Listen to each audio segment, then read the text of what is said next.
यह औरत रोज गरीब लोगों के डिब्बे में जाती थी और सभी छोटे बच्चों को बाहर निकालती थी। फिर हर एक की ऊंचाई खुद से मापती थी और अगर वो सही हाइट के होते तो उसे वहीं से ले जाती थी। उन लोगों ने कभी किसी बच्चे को वापस आते हुए नहीं देखा।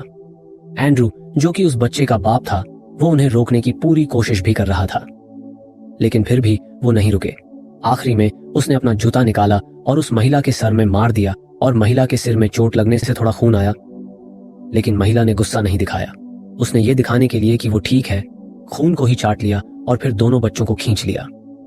जैसे ही महिला ने गरीबों के कोच से बाहर कदम रखे, तभी उस बच्चे के पिता एंड्रयू को गार्ड्स ने पकड़ लिया और उसका स्पेशल इलाज करने के लिए तैयार हो गए। पहले उसके कपड़े काट दिए और उसके गले में अलार्म घड़ी लटका दी। उसके बाद एंड्रू के हाथ को ट्रेन से बाहर निकाला। क्योंकि बाहर का माइनस टेम्परेचर था तो उसका हाथ वहीं की वहीं जमकर पत्थर जैसा हो गया। उन लोगों ने तब तक उसका हाथ अंदर नहीं किया जब तक उसको अपना हाथ महसूस होना बंद नहीं हो गया। फिर कुछ देर बाद जब उन्होंने उसके हाथ अंदर खींचा तो पता चला कि उसको अपना हाथ ही महसूस नहीं हो रहा। तभी वो लोग एक हैमर उठाते हैं और पूरा दम लगाकर उसके हाथ को वहीं उसके शरीर से अलग कर देते हैं। एंड्रू दर्द से चिल्लाता हुआ जमीन पर गिर गया। वहां नीचे बैठे गरीब लोगों के पास न तो कुछ बोलने को था और न कुछ करने को। उसी दौरान उन्होंने कटे हुए हाथों को तुरंत कूड़ेदान में फेंक दिया, जैसे कि वो फर्श को गंदा कर रहे हों। इस दृश्य ने गरीब लोगों के दिलों में बहुत गुस्सा भर दिया, लेकिन वो सिर्फ अपने गुस्से को दिल में दबा सकते थे। तो फिल्म कुछ इस प्रकार है कि एक वक्त पर जब साल 2014 में ग्लोबल वार्मिंग अपने पीक पर पहुंच चुकी थी, उसका एकमात्र सॉल्यूशन CW7 है, जिसको एटमॉस्फेयर में डालने से पृथ्वी का टेम्परेचर और सही हो जाएगा। लेकिन वो एक्सपेरिमेंट बैकफायर कर गया और पृथ्वी बर्फ से ढक गई और पृथ्वी पर बहुत ज्यादा ठंड हो चुकी थी और सारी दुनिया बाहर अब बर्फ में बदल चुकी थी। जिसके बाद स्नोपियर्सर नाम की ट्रेन विल्फर्ड के द्वारा बनाई गई, जो कि फिल्म का नाम भी है, जिसमें हर टाइप के लोगों को क्लास के हिसाब से बांटा गया है। सभी लोग जो भी उस ट्रेन में थे वे सब आखिरी बचे लोग थे और वो ट्रेन 4,38,000 किलोमीटर रेलवे ट्रैक पर घूमती थी और इस ट्रेन को दुनिया का एक चक्कर लगाने में पूरा 1 साल लगता था। और ये ट्रेन 17 साल से पूरी दुनिया में उसी ट्रैक पर घूम रही थी, लेकिन फर्क ये था कि उसमें गरीब लोगों को अलग जगह दी थी और अमीर लोगों को अलग, जिसमें जमीन आसमान का अंतर था। ट्रेन बनाने वाला शख्स डॉग विल्फर्ड था, जो इंजन के हिस्से के पास रहता है, उसी ने इस ट्रेन को बनाया था। सबसे आगे वाले कोचेस में बैठे अमीर लोग बहुत खर्चीले थे। वो शराबी और ऐश और आराम की जिंदगी जीना चाहते थे, और दूसरी तरफ गरीब लोग जो एकदम गंदे तरीका का जीवन जी रहे थे। ना ही उनके पास पहनने को अच्छे और साफ कपड़े, ना उनके पास खाने को कुछ अच्छा खाना। वे बस अमीर लोगों के फेंके निवालों पर पल रहे थे। उनको बस एक प्रोटीन बार दिया जाता था, जो कि बहुत गंदे तरीके से उनके लिए तैयार किया जाता था। अगर वे सचेत नहीं रहते तो उन्हें सैनिकों द्वारा इतना पीटा जाता था कि पहचान पाना मुश्किल हो जाए। पहले इन लोगों ने कई बार विद्रोह करने की कोशिश की थी, लेकिन वे हर बार असफल रहे और उन्हें दबा दिया गया। फिर वो बंदी बना दिए गए, जैसे जानवरों को रखा जाता हो। फिर एक बूढ़ा आदमी दिखाया जाता है जिसका नाम गिलियम है। वो उन लोगों में सबसे ज्यादा समझदार व्यक्ति था, लेकिन उसके पास एक पांव और एक हाथ नहीं था। तभी हमारा मुखिया किरदार, जिसका नाम कर्टिस है, वो एक कैप्सूल ढूंढ कर लाता है जिसमें एक नोट होता है, जो कि उन्हें आगे वाले कोच में रहने वाला एक पॉल नाम का बंदा भेजा करता था। और तभी उस नोट को बूढ़े गिलियम को पढ़ाता है। उसी दौरान उनको किसी खतरे का पता चलता है और एक व्यक्ति के बारे में भी पता चलता है जिसका नाम नमगुंग मिन्सू था, जो कि इस ट्रेन के सिक्योरिटी सिस्टम को बनाने वाला व्यक्ति था। और अब वही है जो इन लोगों को आगे वाले हिस्से में ले जाने में मदद करेगा। लेकिन परेशानी यह है कि नेम अब ट्रेन के जेल वाले कोच में कैद है। अगर वे इस शख्स को अपने साथ जोड़ने में कामयाब हो जाते तो वे ट्रेन के आगे वाले हिस्से में जाकर डॉक्टर विल्फर्ड के शासन को पलट सकते थे। लोगों को बचाने के लिए उन्हें पहले 3 लोहे के दरवाजे तोड़ने थे, इसलिए उन्होंने सभी ट्रेन के खाली बैरल खोजे और सभी बैरल्स को जोड़कर एक लंबी लाइन बना दी, जिससे कि वो गेट को खोलने वाले थे। लेकिन एक और समस्या थी कि सैनिकों के पास बंदूकें होना एक बड़ा खतरा था। कर्टिस और बाकी लोग बात कर रहे होते हैं, एक अफवाह है ट्रेन के सभी गार्ड्स की। अब शायद गोलियां खत्म हो चुकी हैं, क्योंकि उन्होंने पिछले विद्रोह में खूब गोलियां चलाई थी। फिर तभी अगले दिन कर्टिस ये चेक करने का रिस्क ले ही लेता है और जाकर गार्ड की बंदूक पकड़ लेता है और उसकी बंदूक को अपने माथे पर लगवाकर ट्रिगर दबा देता है। और तभी पता चलता है कि वो अफवाह सच थी कि गार्ड्स के पास अब गोलियां नहीं बची। तभी बाकी लोगों में भी साहस आ जाता है और सभी मिलके गार्ड्स को मारने लगते हैं। फिर वे लोग काफी देर तक एक दूसरे से मारपीट करते रहे। उसके बाद सैनिकों को हराकर वे आगे बढ़ते हैं और तभी दिखाया जाता है कि कुर्तिस अब अगले दरवाजे की तरफ चलने को कहता है। तभी अगला दरवाजा खुलते ही उन्हें एक जायंट दिखाई देता है जो अंधाधुंध एक हथियार चला रहा था। उसकी हाइट और जान उन लोगों से 2 गुना थी। उन लोगों को डर तो लग ही रहा था, पर उनको यह भी पता था कि अब अगर जेल के लॉकर्स की चाबियां चाहिए तो इसको रास्ते से साफ करना ही होगा। तभी लोग एक दूसरे की तरफ देख ही रहे होते हैं। इतने में एक फुर्तीला फाइटर पीछे से निकलकर आगे आता है और बिना डर के उस जायंट से फाइट करने चल देता है, जिससे सभी लोग हैरान हो जाते हैं। और देखते ही देखते वो जायंट को एक चकमा देकर उसको वहीं सुला देता है और चाबियां निकल लेता है। उसके बाद नेम नाम के व्यक्ति को जेल से निकाला जाता है, जो कि बेहोश हालत में था। लेकिन किसी ने बताया कि ये नेम एक क्रोनोल नाम के पदार्थ का सेवन करता है, तो इससे वो ही सुंघा दिया जाए। कर्टिस और बाकी गरीब लोग उसे जगाने के लिए क्रोनोल इस्तेमाल करते हैं और अचानक से वो व्यक्ति होश में आ जाता है। तभी वे सब गरीब लोग उसको उठते ही आगे का प्लान समझाते हैं और कहते हैं, क्या तुम हमारी यहां से निकलने में मदद करोगे? नेम सोचकर बोलता है कि मैं तैयार हूं, लेकिन इसमें मेरी बेटी जिसका नाम योना है को भी साथ लेकर चलना होगा। और एक और बात कहता है, तुम्हें मुझको क्रोनोल नामक पदार्थ और लाकर देने होंगे। सभी लोग आपसी सहमति से हाँ बोल देते हैं और इच्छाओं को कबूल करने के बाद उससे आगे का काम करने को बोल देते हैं। सभी लोगों में आजाद होने और अच्छी लाइफ जीना का जोश दिख रहा था। तभी नेम दरवाजा खोलने में सफल होता है और उसकी बेटी योना, जो कि दरवाजे के आर पार देख सकती है, वो बताती है कि दरवाजे के आगे कोई नहीं है। ये देखकर सभी लोग हैरान हो गए। अचानक वे लोग देखते हैं कि ट्रेन की विंडो से बहुत तेज रोशनी आ रही है। गरीब लोग, जिन्होंने 10 साल से अधिक समय से सूरज नहीं देखा था, तुरंत खिड़की के पास आए और बाहर देखा। बर्फ ही बर्फ जमी हुई है। गिलियम बाहर की दुनिया को देखकर निराश होता है, क्योंकि 17 साल के बाद भी बर्फ पूरी तरह से पिघली नहीं थी। फिर वे आगे की और बढ़ने का फैसला करते हैं और जब नेम दरवाजा खोल ही रहा होता है, इतने में उसकी बेटी योना बताती है कि कोई दरवाजे के आगे भाग रहा है। वह और कोई नहीं, पॉल था। ये वही व्यक्ति था जो गरीब लोगों के लिए प्रोटीन बार बनाया करता था। लोगों ने उसका पीछा किया और तभी वो एक स्विच को ऑन करता है और वे लोग देखते हैं ताजा और गर्म प्रोटीन बार के टुकड़े लगातार आते जा रहे थे। लेकिन मन ही मन वे लोग उत्सुक भी थे कि ये प्रोटीन बार बनती कैसे है। तभी कर्टिस ऊपर जाता है और देखता है कि ये प्रोटीन बार बनती कैसे है। फिर वो ये देखकर हैरान रह गया कि अंदर कॉकरोच भरे हुए थे। लेकिन उसने अपनी घबराहट को रोकते हुए उसने अपने दोस्त को कहा, इसका किसी को पता नहीं चलना चाहिए। तभी वो पॉल से ये पूछता है कि ये प्रोटीन बार में कैप्सूल वाला नोट तुम डालकर भेजते हो। और तभी पॉल मना करते हुए कहता है कि ये मैं नहीं, मुझे कोई आगे डिब्बे में रहने वाला व्यक्ति भेजता है, मैं बस इन्हें प्रोटीन बार में डालता हूँ। और तभी वे लोग उस नोट को पॉल को दिखाते हैं और सभी गरीब लोग पढ़ते हैं कि इसमें लिखा है वाटर। तो वे लोग सोचते हैं इसका क्या मतलब हो सकता है। तभी पॉल बताता है, जैसे ही तुम अगले कोच में जाओगे तो तुम्हें उसमें पानी की सप्लाई वाला कोच मिलेगा, जिससे तुम पानी पर कब्जा कर सकते हो और रोक भी सकते हो, जिससे डॉक्टर विल्फर्ड भी तुम्हारी मांगों को सुनेंगे और क्या पता यहाँ का शासन भी बदल जाए। उसके बाद वे आगे बढ़ने का प्लान बनाते हैं और जैसे ही नेम अगले दरवाजे को खोलता ही है, तभी उसकी बेटी योना चिल्लाते हुए कहती है, आगे गार्ड्स मौजूद हैं। लेकिन उसने तब तक देर कर चुकी थी और दरवाजा भी पूरी तरह से खुल चुका था। वे गार्ड्स ऐसे खड्डे थे जैसे कि वो इन गरीब लोगों को मारने का ही इंतजार कर रहे हों। आश्चर्य की बात यह थी कि पहले उन्होंने हमला नहीं किया, बल्कि एक मछली को आगे लाकर एक नुकीले हथियार से उसे चीर दिया, जैसे कि वे ये दिखाना चाहते हो कि अब तुम लोगों का भी यही हाल करेंगे। गरीब लोगों को लग रहा था कि एक बड़ी लड़ाई छिड़ने वाली है। हथियार की और लोगों की कमी के कारण वे लोग गार्ड्स के सामने टिक नहीं पा रहे थे, लेकिन उनके अंदर जो आजाद होने का जोश था वो उन्हें किसी भी हद तक ले जा सकता था, क्योंकि जिस तरह की वे लोग जिंदगी जी रहे थे तो उन्हें मौत से कोई डर नहीं था। वे अंत तक ऐसे ही साहस दिखाते रहे और पहले ग्रुप को मार गिराया। जैसे ही वे अगले ग्रुप की ओर जा रहे थे, तभी एक अनाउंसमेंट होती है। ट्रेन में एक ऑफिसर ने घोषणा की कि ट्रेन अब उसी ब्रिज से गुजरने वाली जिससे हम अपना पूरा 1 साल कंप्लीट किया करते हैं। दोनों ग्रुप्स तुरंत रुक गए। हमला रोक दिया गया और ट्रेन अपना 3,18,000 किलोमीटर का सफर इधर कंप्लीट करते हैं, यानी कि उन्हें 18 साल पूरे होने वाले थे। जैसे ही वो अनाउंसमेंट समाप्त होती है, वे वापस से एक दूसरे के आमने सामने फिर से हो जाते हैं। लेकिन इस बार ट्रेन की एडमिन मेसॉन आई, जो डॉक्टर विल्फर्ड के कहने पर ट्रेन को संभालती थी।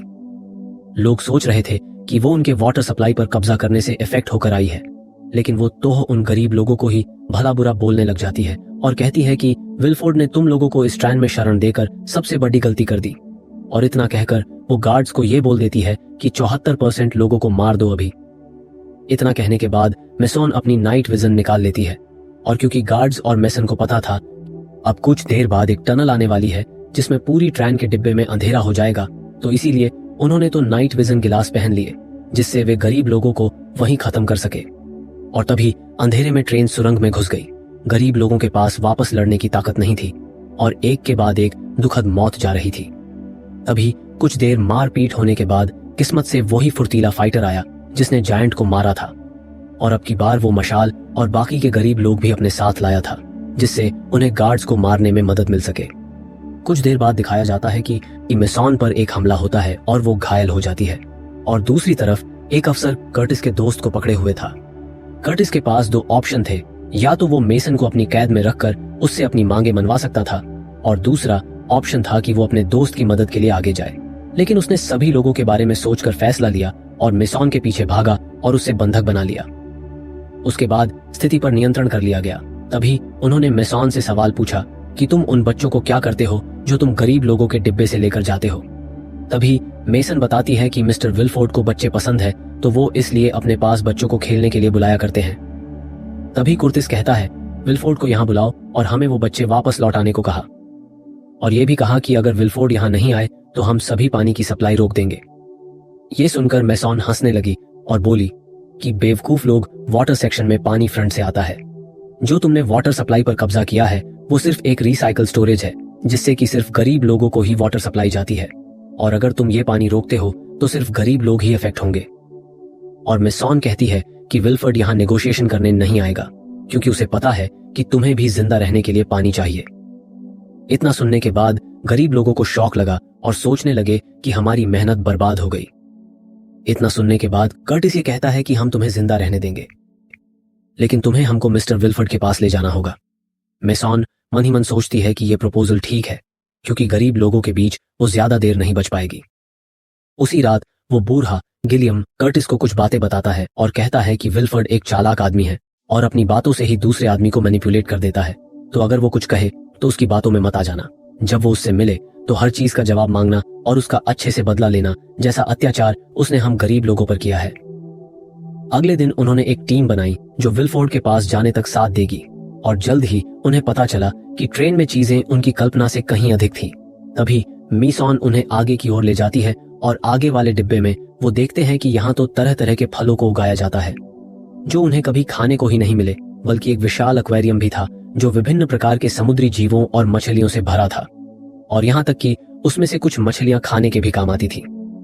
तभी वे डाइनिंग टेबल पर खाना खाने के लिए रुके और वहां रुककर मेसन ने सबके लिए एक अच्छा खाना मंगवाया, और बाकी लोगों से सब्र नहीं हो रहा था तो उन्होंने बिना देरी के शुरू भी कर दिया। और जैसे ही मेसन खाना मुंह की तरफ ले जा रही होती है, कर्टिस उसे रोकते हुए कहता है, आप इसे खाकर दिखाइए जिससे आप हर दिन गरीबों के कोच में भेजा करते हो। मेसन के पास उनकी बात मानने के अलावा कोई और चारा नहीं था, तो उसे वो कॉकरोचेस से बनी प्रोटीन बार खानी ही ठीक समझी। इसके तुरंत बाद वे एक कक्षा में पहुंचे और एंड्रू और तान्या ने तुरंत अपने बच्चों की तलाश शुरू कर दी। लेकिन तभी एक क्लास में बैठा छोटा बच्चा बताता है कि उन्हें पीछे से लाया गया और आगे की तरफ ले गए, और तभी वो लोग और भी परेशान हो गए। इससे पहले क्लास में बैठे बच्चे विलफोर्ड के बारे में कुछ बुरा भला बोलते, उन सबसे पहले मेसन कहती है, लोग जानबूझकर उन्हें बदनाम करने के लिए कुछ भी उनके बारे में उल्टी सीधी बातें किया करते हैं। वहां पढ़ाने वाली टीचर ने उनका टॉपिक बदलने के लिए टीवी ऑन किया और ऐसा चैनल लगा दिया जिसमें विलफोर्ड की उपलब्धियों को बढ़ावा देने के बारे बताया जा रहा था। बच्चों ने टीवी मज्जे से देखा और उसे एंजॉय किया। वहां मौजूद कर्टिस और गरीब लोगों को कुछ समझ नहीं आ रहा था कि क्या हो रहा है। उसी बीच जो टीचर थी उसने पियानो बजाना शुरू कर दिया और चुपके से एक बटन प्रेस कर दिया जो कि शायद एक इमरजेंसी बटन था। थोड़ी देर बाद एक गंजा आदमी अंडे की ट्राली धकेलता हुआ अंदर आया और सभी में अंडे बांट दिए, यहाँ तक कि पीछे बैठे गरीब लोगों को भी अंडे बांट दिए। कर्टिस ने ध्यान से देखा तो अंडे के नीचे के हिस्से में एक नोट था जिस पर ऊपर ब्लड लिखा था। हालांकि इतना पढ़ते ही कर्टिस ने देखा कि उस गंजे आदमी ने ट्राली में से बंदूक निकाली और गरीब लोगों पर हमला शुरू कर दिया, जिससे कुछ लोग वहीं खत्म हो गए। तभी उस टीचर ने भी उन गरीब लोगों पर गोलियां चलानी शुरू कर दी और सामने मौजूद एंड्रयू को वहीं ढेर कर दिया। हालांकि तभी उन गरीब आदमियों में से एक ने चक्कू फेंककर उस टीचर को वहीं मार दिया। तभी कर्टिस मेसन को नीचे से उठाता है। कुछ पूछने को होता है इतने में ही टीवी पर एक वीडियो प्ले की जाती है जिसमें दिखाया जाता है कि एक ऑफिसर गिलियम नाम के बूढ़े को मार रहा होता है, जो कि कर्टिस का एक अच्छा दोस्त था। गिलियम की मौत से उन्हें बहुत बड़ा झटका लगा और वो सोचता ही रह गया। तभी तान्या आती है और कर्टिस को होश में लाती है। होश में आते ही वो मिसॉन को वहीं खत्म कर देता है। इसके बाद वह सीधे ट्रेन के आगे के हिस्से की ओर गया। रास्ते में उसने पाया कि अमीरों का जीवन गरीबों से बिल्कुल अलग था और हर कोई महंगे कपड़े पहनता था और अपने मन से अंदर और बाहर जा सकता था, यहाँ तक कि शानदार बार्स में एंजॉय कर सकता था और उनके आराम करने के लिए लग्जरी रूम्स होते थे। जैसे जैसे वो आगे की तरफ जा रहा था तो दूसरी तरफ भी फ्रैंको ऑफिसर उसको ढूंढकर मारने के लिए तैयार हो रहे थे। उन्होंने देखा कि कर्टिस उनकी ओर आ रहा था तो उन्होंने फायरिंग शुरू कर दी और कुछ देर तक फाइट और शूटिंग होने के बाद दोनों तरफ के लोगों का नुकसान हुआ। उसके बाद उनके फ्रैंको ऑफिसर को चाकू मारकर तड़पने के लिए वही रहने देते हैं जिसने बूढ़े गिलियम को मारा था। इस फाइट में कर्टिस ने अपने और भी दोस्तों को खो दिया। कई कठिनाइयों और खतरों से गुजरने के बाद कर्टिस आखिरकार विलफोर्ड के चैम्बर में पहुंचे। डॉक्टर विलफोर्ड, जो गरीबों से नफरत करते थे, इस स्टील के दरवाजे के पीछे छिपे हुए थे। लेकिन जब नेम ने इस दरवाजे को खोलकर देखा तो पता चला कि दरवाजा केवल अंदर से ही खोला जा सकता है। कुछ देर के बाद कर्टिस उदास होकर जमीन पर बैठ गया और उसने नेम को बताया कि जब वे पहली बार ट्रेन में चढ़े तो सैनिकों ने सारी खाने और पीने की चीजें छीन ली और बिना कोई भोजन उपलब्ध कराए सभी को ट्रेन में बंद कर दिया, जिससे ताकतवर लोग कमजोरों को खा सके, और वो खुद उनमें से एक था। कर्टिस बताता है कि लोग भूख के मारे एक दूसरे को ही काटकर खाने लगे। एक दिन एक आदमी एक बच्चे को खाने के लिए आया। बच्चे की मां जब उसे रोकने गई तो उसने उसे मार डाला। जब वो चाकू से बच्चे को मारने ही वाला था तब गिलियम वहां आकर उस चाकू को छीन लिया और उसने अपना हाथ काटकर उस आदमी को खाने के लिए दिया। इससे इंस्पायर होकर बाकी लोग भी अपना हाथ पांव काटने लगे। कुछ दिन तक ऐसे ही चलता रहा। फिर गार्ड्स ने प्रोटीन बार लाना शुरू किए। उस वक्त लोगों की इंसानियत बिल्कुल मर चुकी थी, इसीलिए कर्टिस को डॉक्टर विलफोर्ड से इतनी नफरत है। हालांकि जब नेम ने यह सुना तो नेम बताता है कि मैं इस स्टील के दरवाजे को नहीं बल्कि ट्रेन के उस रास्ते को खोलना चाहता हूँ जिससे हम इस ट्रेन की जिंदगी से बाहर निकल सके। उनका मानना है कि पृथ्वी पर अब बर्फ पिघलनी शुरू हो गई है और इंसान अब बाहर जीवित रह सकते हैं। वो बताता है कि हर साल वह पुल के नीचे क्रैश्ड एरोप्लेन को देखा करता था। कुछ साल पहले वहां बस बर्फ की एक चादर थी और कुछ नहीं दिखाई देता था, और अब मैंने कुछ दिन पहले देखा तो पूरा प्लेन नजर आ रहा था। और वो ये भी बताता है कि जो क्रोनोल वो इकट्ठा कर रहा है वो कोई मामूली चीज नहीं है, बल्कि इसका इस्तेमाल वो बाहर जाने वाले दरवाजे को ब्लास्ट करने वाला था। अगले ही पल वो क्रोनोल को इकट्ठा करके गेट पर चिपका देता है और बस वो उसमें माचिस लगाने ही वाला था। तभी दरवाजा अचानक खुल गया और क्लाउड निकलकर उस पर गोली चला देती। और तभी क्लाउड ने कर्टिस को बताया कि डॉक्टर विलफोर्ड ने उसे रात के खाने के लिए इनवाइट किया है। तभी कर्टिस अंदर की ओर जाता है। विलफोर्ड न केवल उसका अच्छे से स्वागत करता है, उसको चिकन का एक पीस भी खाने को देता है और कहता है, तुम ट्रेन के पहले इंसान हो जो 18 साल में पहली बार आगे आए हो। मैं ही तुम लोग के लिए प्रोटीन बार में मैसेज भेजता था और ये विद्रोह भी मेरा बनाया हुआ प्लान ही था, क्योंकि ट्रेन में पॉपुलेशन को संतुलित रखना बहुत जरूरी है और ट्रेन पर सीमित खाना पानी होने के कारण मैं टाइम टू टाइम विद्रोह करवाता रहता था, जो हर 4 से 5 साल में एक बार होना जरूरी था।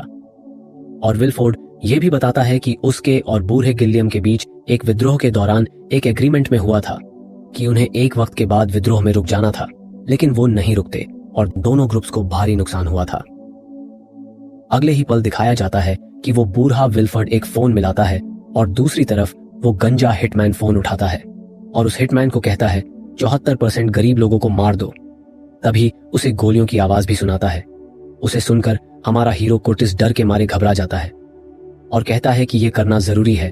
ट्रेन पर रिसोर्सेस कम है, लोगों का क्राउड भी ज्यादा है, तो क्राउड को कंट्रोल करने के लिए ये स्टेप्स लेने होते थे। लोगों के बीच दुश्मनी पैदा करनी होती थी, नहीं तो कोई अपने हक के लिए फाइट नहीं करेगा। उसके बाद विलफोर्ड उसे बताता है कि अब मेरी उम्र ज्यादा हो गई, क्या तुम इस ट्रेन को संभालोगे?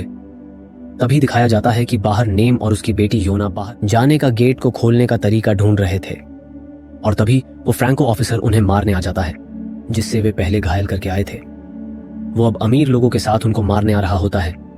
तभी वो एक दूसरे को मारना शुरू करते हैं और फिर दिखाया जाता है कि योना गेट पर वो क्रोनोल नाम का बॉम्ब गेट पर लगा देती है और जैसे ही वो माचिस ढूंढने जाती है तो कर्टिस एकदम उसे रोक देता है, जिसके कारण उसे जमीन में एक गेट दिखाई देता है।